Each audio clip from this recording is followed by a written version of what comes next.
বিভিন্ন জায়গায় জাল ব্যালট তৈরি করার চেষ্টা চলছে, জাল সিল তৈরি করার চেষ্টা চলছে, বিভিন্ন জায়গায় অর্থ দিয়ে ভোট কেনার চেষ্টা চলছে এবং আমরা এর আগে পোস্টাল ব্যালট নিয়ে কিছু অনিয়ম আমরা দেখেছি।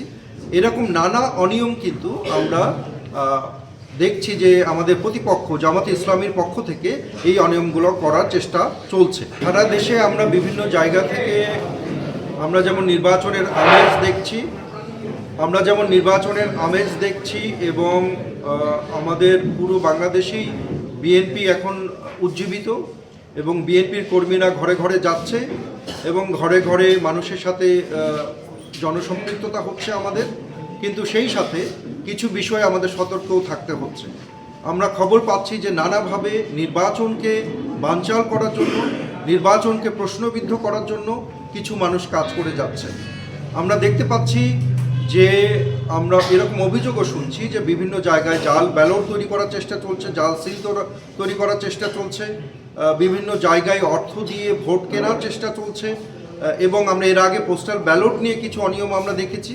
এরকম নানা অনিয়ম কিন্তু আমরা দেখছি যে আমাদের প্রতিপক্ষ জামাতে ইসলামীর পক্ষ থেকে এই অনিয়মগুলো করার চেষ্টা চলছে।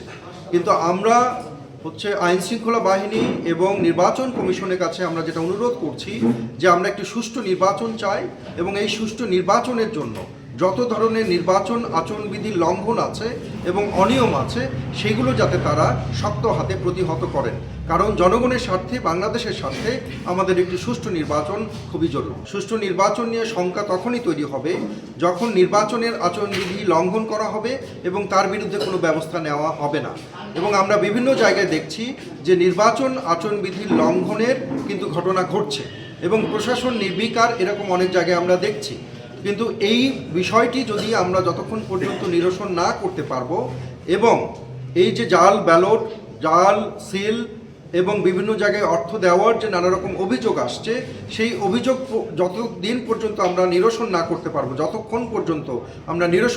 পারবো ততক্ষণ পর্যন্ত সুষ্ঠু নির্বাচন না হওয়ার একটা আশঙ্কা থেকে যায়। এমনকি নির্বাচনের দিনেও আমরা যদি দেখি যে দলীয় বিবেচনায় প্রিজাইডিং অফিসার নিয়োগ করা হয়েছে এবং দলীয় বিবেচনায় প্রিজাইডিং অফিসাররা যদি কোনো দলকে ফেভার করেন, বিশেষ করে জামাত ইসলামের বিরুদ্ধে এই অভিযোগ পাওয়া যাচ্ছে, তাহলে কিন্তু নির্বাচন প্রশ্নবিদ্ধ হবে। এই কারণে নির্বাচনের দিন আমাদের সতর্ক থাকতে হবে এবং এই আশঙ্কা আমাদের রয়েছে, কিন্তু আমরা সবাই ভিজিল্যান্ট বা সতর্ক রয়েছি।